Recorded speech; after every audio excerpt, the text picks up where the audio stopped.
자, 오늘은요, 마지막, 2부의 마지막인 7장, 노인의 건강 증진 및 질병 예방에 대해서 강의가 들어가겠습니다. 8가지가 있네요. 자, 이거는요, 선생님들이 다 그동안 공부한 거지만 복습한다는 차원으로 들어가 보자고요. 제1절 영양, 노인의 영양 문제. 1. 침 분비가 저하된다. 구강 건조증이 생기죠. 그리고 씹고 삼키는 능력이 저하된다. 저작장애, 연화장애로 영양 문제가 생긴다. 2. 위가 위축되고 소화의 분비 감소로 소화함의 흡수 기능이 감소된다. 3. 체의 수분량이 감소하고 신체의 수분량이 감소하고 갈증에 대한 반응이 저하되어 탈수가 잘 발생한다. 자, 국시에 이렇게 나왔어요. 노인의 탈수가 잘 되는 이유는 갈증에 대한 반응 감소, 이게 정답이었고요. 4. 미각이 저하되어 짜게 먹는다. 그래서 우리 어머님들이 짠맛과 단맛이 감소하다 보니까 어떻게 돼요? 짜고 달게 하죠. 5. 시력과 후각 저하로 상한 음식을 섭취함으로써 영양 문제가 올 수 있고요. 6. 만성질환, 약물 복용, 치료 시기로 식욕이 감소돼서 영양 문제가 옵니다. 7. 인지기능 저하, 치매 등으로 과식, 편식 등 영양 문제가 올 수 있고요. 8.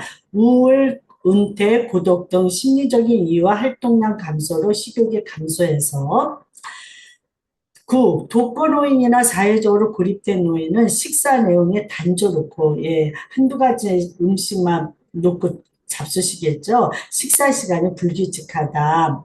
10. 75세 이상 고령자 중에는 에너지 섭취가 부족해서 기초대사량이 못 미친다. 이렇게 가겠죠. 11. 식사 중 탄수화물과 나트륨 섭취가 높다. 어르신들이 탄수화물 섭취를 많이 하고요. 나트륨 짜게 잡수신다 이거죠. 12. 소득 수준이 낮은 경우 모든 영양소의 섭취가 부족해서 영양 문제가 온다. 이렇게 가는 거고요.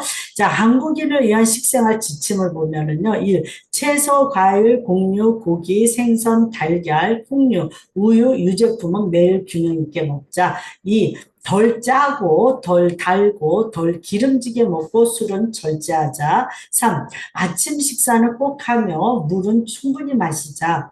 4. 음식은 필요한 만큼만 준비하고 먹을 때는 각자 덜어 먹자. 5. 우리 지역 식재료와 환경을 생각하는 식생활을 즐기자. 이렇게 가는 거죠. 2절 운동. 자, 운동 문제는요. 호흡기계 문제로 호흡곤란이 있고 그래서 쉽게 숨이 차서 운동하기가 어렵겠죠. 순환기계로 인해 가지고 혈액순환이 잘 안 되다 보니까 이 또한 숨이 차고 어지럽고 현기증이 나고 기립성 저혈압이 발생돼서 운동에 문제가 오겠죠. 근골격계 쪽으로 문제로 인해서 관절이 굳어지거나 근감소증으로 인해 가지고 운동이 어려워지는 경우가 있겠죠. 활동이 운동에 제한을 받는다. 이런 문제들로 인해서 시력 감소, 균형 및 조정 능력에 떨어져 잘 넘어진다. 운동 및 낙상에 대한 두려움으로 운동을 꺼려한다. 우울, 외로움 등이 운동을 방해할 수 있다. 이렇게 가고 있어요. 운동 관리는요, 현재 운동 수준을 평가하고 운동 금기 질환 및 투약 사항을 확인한다. 2. 시원하고 바람이 잘 통하고 땀을 흡수하는 옷을 입고 운동한다. 자, 땀복을 입고 운동한다. 이러면 X가 되는 거죠. 3. 10분 이상 준비 운동을 하고요. 저강도 운동으로 시작해서 점점 증가시킨다. 4. 운동하는 중간에 충분히 휴식을 하면서 개인의 능력에 맞는 운동을 한다. 5. 안정시 심박동수가 돌아올 때까지 5 내지 10분 동안 마무리 운동을 한다. 그래서 시작할 때 10분 이상 준비 운동, 그 다음에 5 내지 10분 마무리 운동 이렇게 가는 거죠. 6. 빠르게 방향을 바꿔야 하는 운동, 즉 탁구나 테니스 등은 하지 말아야 되겠죠. 자, 3절 수면 문제. 어르신들은요, 잠들기까지 시간이 오래 걸린다. 수면 중에 자주 깬다. 얕은 잠을 자죠. 이 수면량이 줄어드니까 낮에 졸림증이 많아진다. 이렇게 가요. 자, 그러면 수면 관리는 어떻게 하는 것이 좋은가? 1. 일정한 시각에 자고 일어난다. 취침 시간이 길면 불면증이 더 온다. 이렇게 가요. 2. 카페인이 함유된 음료는 오후에 금한다. 녹차, 홍차, 커피. 예, 카페인이 있죠. 3. 저녁에 과식하지 말고 공복감으로 잠이 안 올 때는 따뜻한 우유를 마신다. 4. 금주금연을 하며 수면제나 진정제를 장기 복용하지 않는다. 5. 낮잠은 삼가하고요. 매일 규칙적으로 적절한 양의 운동을 한다. 6. 쾌적한 수면 환경을 제공하고 편안한 수면 복장과 통기성이 좋은 친구를 제공한다. 7. 취침 전에 지나치게 집중하는 일은 하지 않는다. 늦게까지 텔레비전 시청 등 좋지 않죠.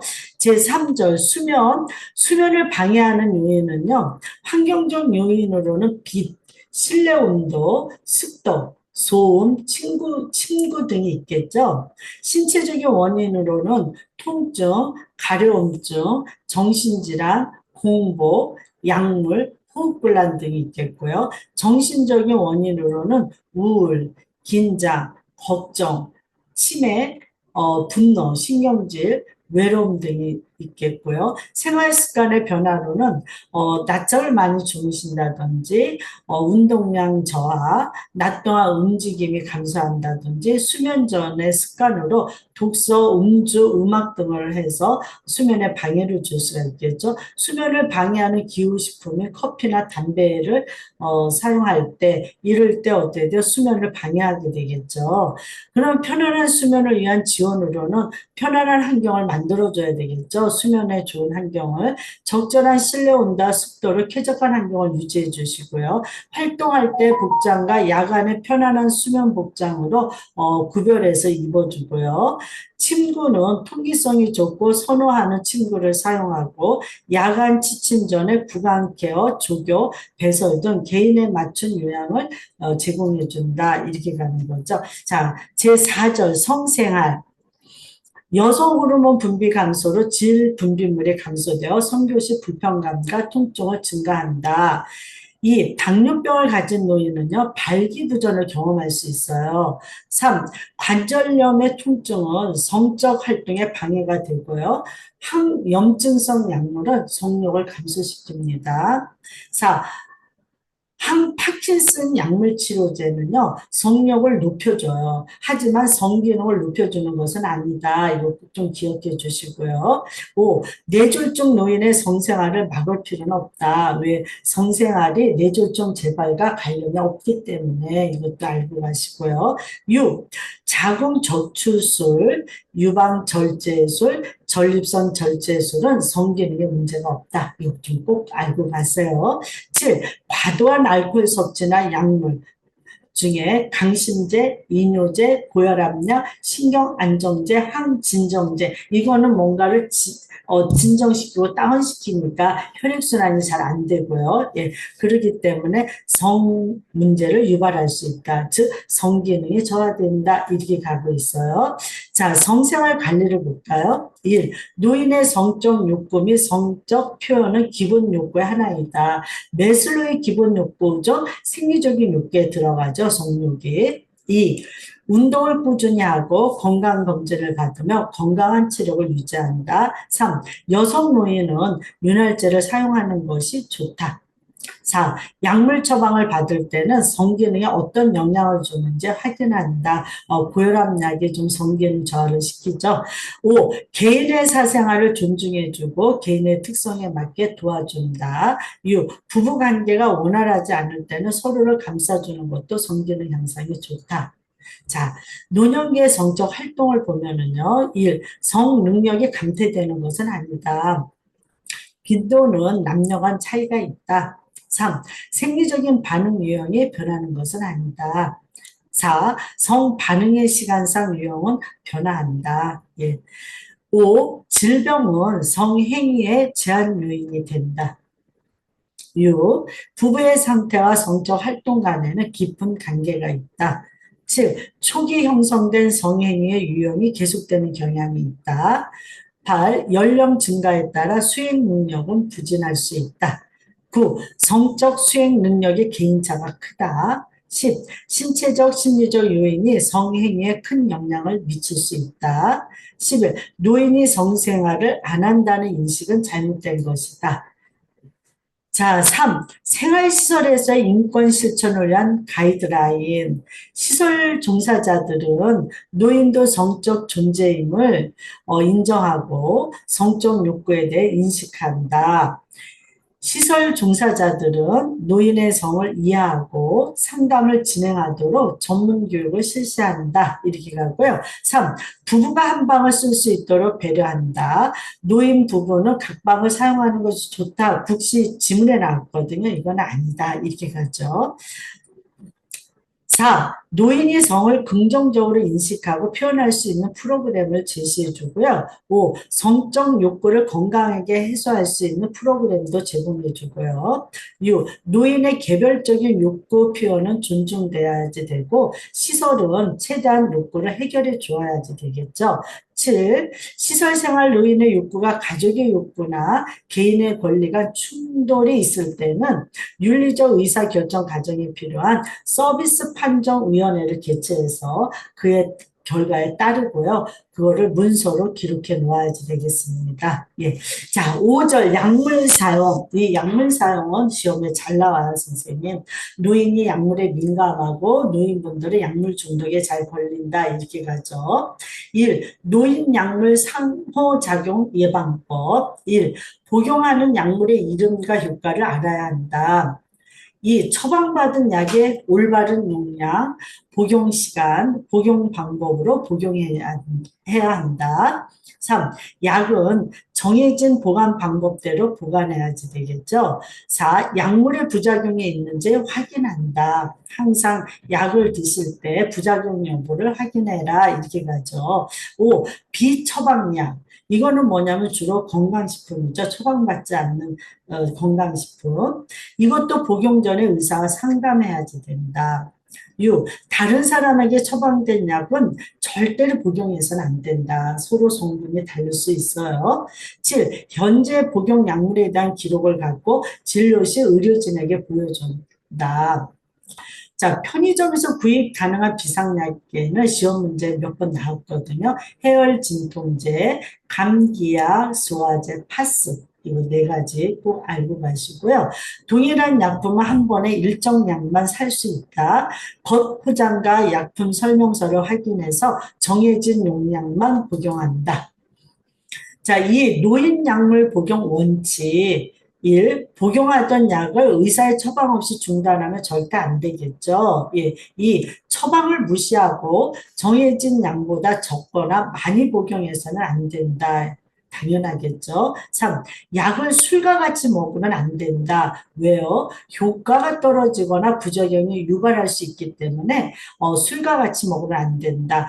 국가고시 문제는 이렇게 나오죠. 과음한 상태에서 고혈압 약을 복용한다? X죠. 예. 왜냐하면 약의 효과가 떨어지거나 부작용을 유발할 수 있기 때문에 이렇게 가지고 있어요. 4. 증상이 비슷하다고 해서 다른 사람과 약을 나눠 먹으면 안 돼요. 서로가 고혈압 약이라도 서로가 효능이 다를 수 있거든요. 성분이 약간씩 다를 수 있거든요. 5. 단골 병원과 약국을 지정하여 다니는 것이 좋다. 국시에 나왔어요. 이유는 약 성분의 중복을 피하기 위해서 예를 들어서 퇴행성 관절염으로 약을 복용하고 있는데요. 치주염이 있어서 치과에서 약을 처방받았어요. 그랬더니 약국에서 약사님이 지금 저기 수염진통제를 먹고 계시는데 또 수염진통제가 치과에서 나왔네요. 병원에 한번 좀 알아봐야 되겠어요. 이렇게 얘기해 주시겠죠. 그래서 약 성분의 중복을 피하기 위해서 단골 병원과 약국을 지정해서 다니면 좋다. 이렇게 가고요.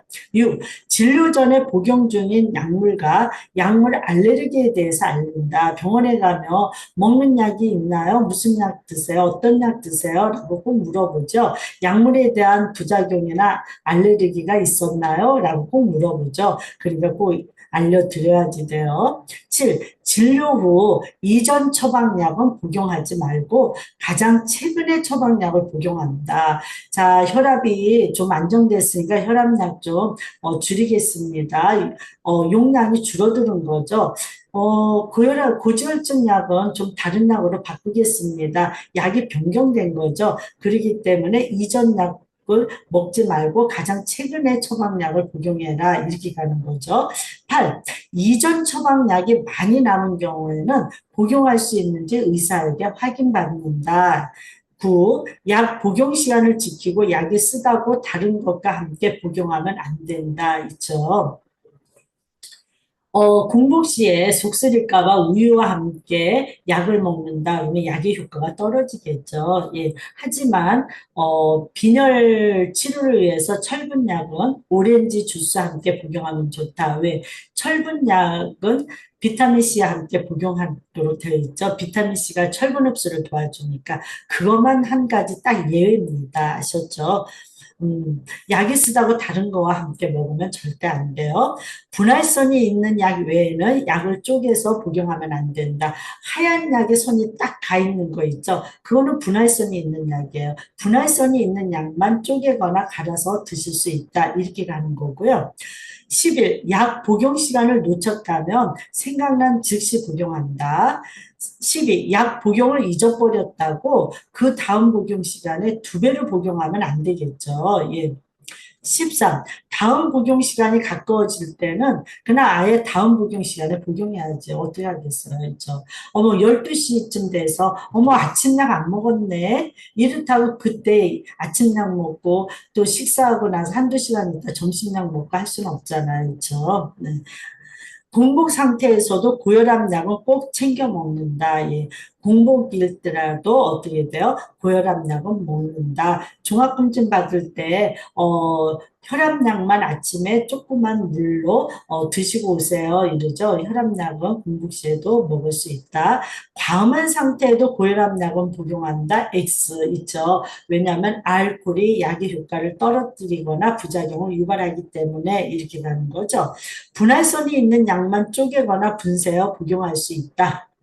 분할 분쇄 불가 약제는 장용 코팅제 약효가 저하되어 서방제는요 부작용을 유발시킵니다. 그렇기 때문에 약이 분할 분쇄할 수 없는 약이라면 의사 선생님한테 처방을 변경해 달라고 요청해야지 돼요. 우리 어르신이 알약을 못 삼켜요. 가루약으로 주셨으면 좋겠어요. 이렇게 말씀을 드려서 변경을 해야 되겠죠.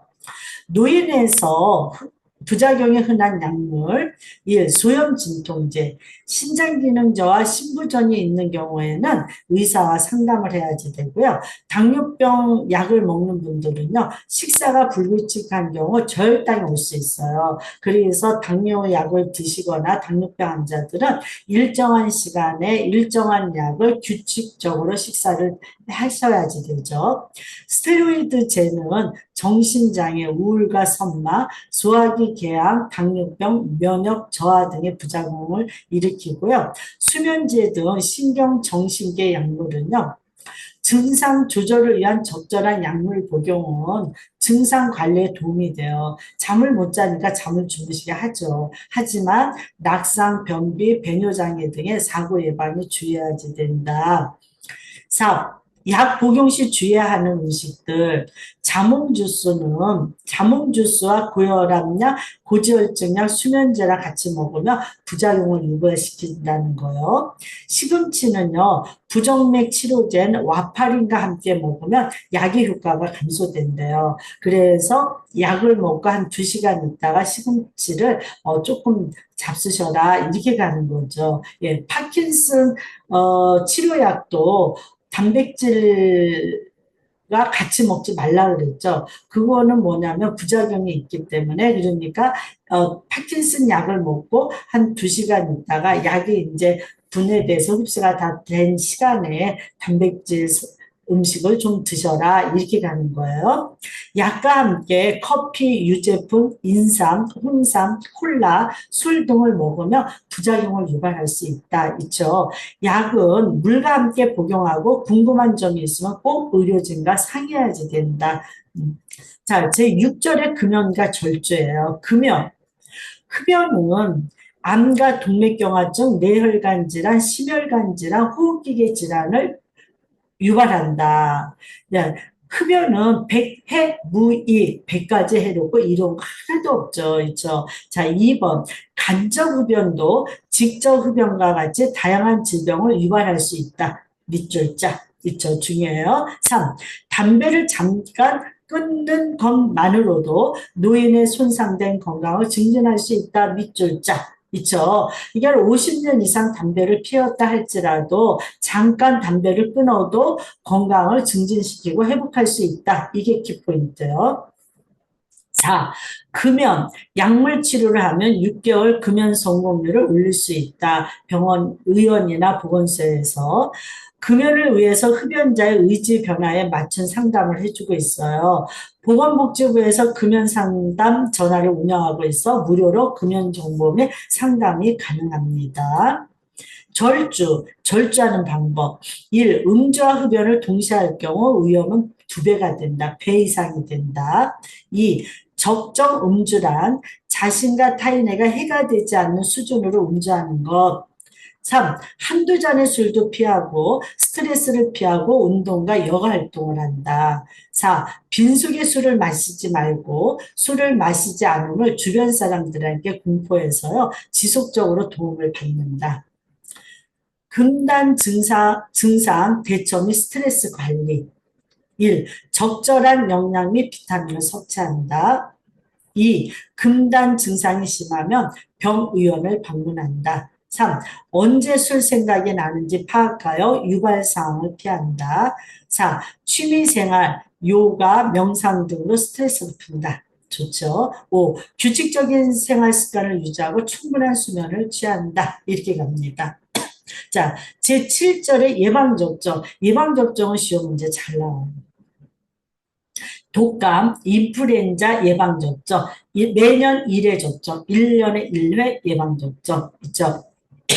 앞에 의학간호학에서는요, 접종 시기를 10월에서 12월이라고 그랬거든요. 근데 여기서 9월 말에서 10월이라고 그랬거든요. 네, 거의 뭐 10월쯤에 예방접종 합니다. 파상풍 디프테리아 100일에 100일에가 포함된 예방접종을 받지 않았거나 1958년 이전 출생자는 한 번은 처음에는 파상풍 디프테리아 100일의 백신을 맞는 것이 좋다. 예, 그때는 100일에 예방접종을 안 했나 봐요. 예, 파상풍 디프테리아 100일에 예, 3개를 한 번 맞고 그 이후에 매 10년마다 파상풍 디프테리아 재접종이 권유된다. 여기에서 꼭 중요한 건 뭐냐면요. 10년마다 재접종해야지 되는 예방접종은 파상풍, 디프테리아 이거 꼭 좀 기억하시고요. 폐렴규군 65세 이상 예, 65세 이상, 65세 이상은 보건소에서 무료로 폐렴규군을 놔주고 있습니다. 대상포진은요, 60세 이상 성인 1회 접종하고요. 1회 접종은 추가 접종은 필요 없다. 이렇게 가고 있어요. 하지만 위험균이거나 면역력이 약하신 분들은 그 전에도 맞을 수는 있죠. 예, 근데 이 키포인트만 알고 가시죠. 자, 예방접종표를 보면요. 독감 인플루엔자 매년 1회, 파상풍 디프테리아 10년마다 1회예요. 표준교재에 빼기 100일에 이렇게 돼 있거든요. 그러니까 이걸 교육생 선생님들이 그럼 100일에도 맞으려는 거야? 이렇게 착각을 해요. 자, 10년마다 재접종할 때는요. 100일을 빼고 파상풍 디프테리아예요. 10년마다 재접종할 때는요. 폐렴규군은 65세 이상에서 맞고요. 대상포진 거의 60세 이상에서 맞습니다. 위험균에서는 그 전에도 맞지만은요. 자, 마지막으로 온열질환과 항냉질환, 온열질환, 폭염 대응 안전수칙, 야외활동이나 작업을 자제하고 폭염일 경우에는요, 외출 시 헐렁한 옷차림에 챙이 넓은 모자, 물을 휴대한다. 현기증, 메스꺼움, 두통, 근육 경련 등이 있을 때는 시원한 곳에서 시원한 물이나 시원한 음료를 천천히 마신다. 이게 키포인트죠. 더위 때문에 문제가 생겼다. 시원한 장소에서 시원한 물을 이렇게 가는 거예요. 식사는 가볍게 하고요. 물은 평소보다 자주 마신다. 선풍기는 환기가 잘 되는 상태에서 사용하고요. 커튼으로 햇볕을 가린다. 자, 2024년도에 추가됐습니다. 폭염 관련 질환이 열사병. 열사병은요, 고온 다습한 환경에서 노출될 때 체온 조절 기능의 이상으로요, 직장 체온이 40도 이상이에요. 와, 고온 다습. 습하기까지 하면은 굉장히 체감적으로 느끼는 게 힘들죠. 땀이 나지 않아 건조하고 뜨거운 피부.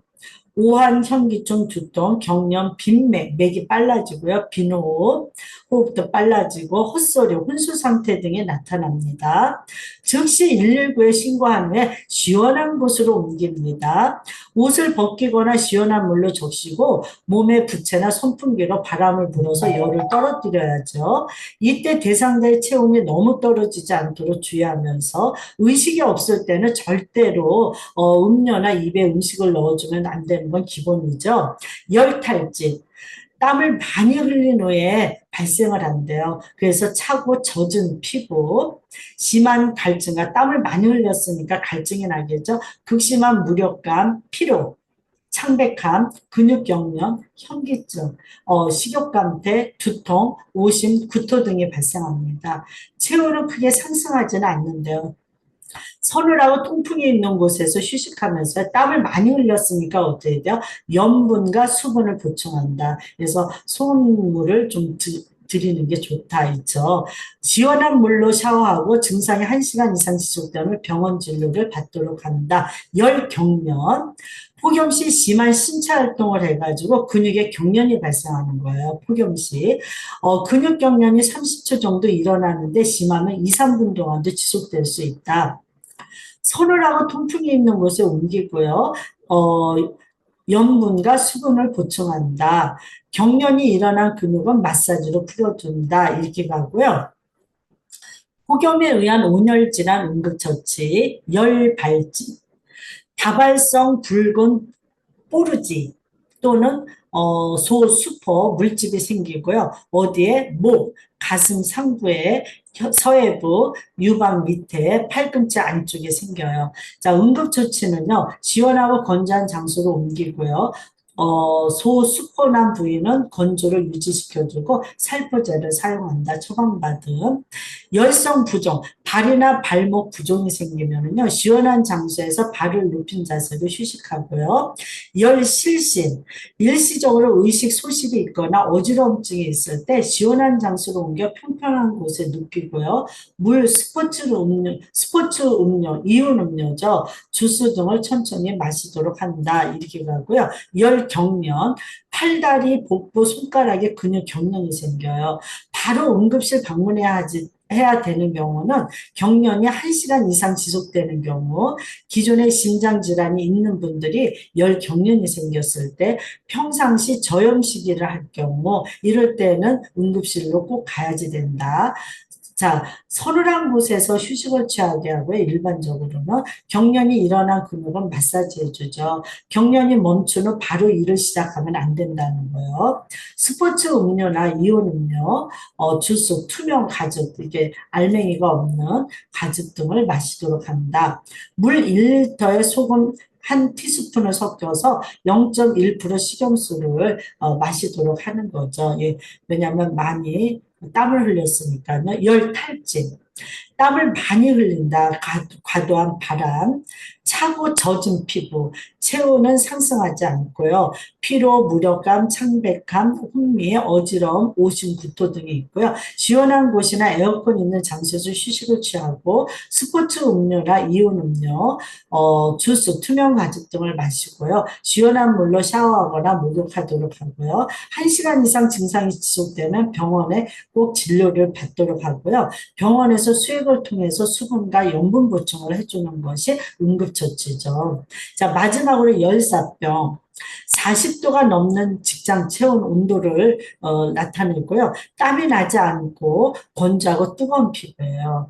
중추신경 기능 장애로 혼수 상태, 헛소리를 할 수 있고요. 우한 심한 두통, 빈맥, 빈호흡, 맥이 빠르고 호흡도 빠르고요. 저혈압, 혈압은 떨어지고요. 응급처치는 즉시 119에 신고한 후에 대상자를 시원한 장소로 옮기고 대상자의 옷을 시원한 물로 적시고 몸에 선풍기 등으로 바로 바람을 불어서 열을 떨어뜨리는 게 좋겠죠. 이때 대상자의 체온이 너무 떨어지지 않도록 주의하고요.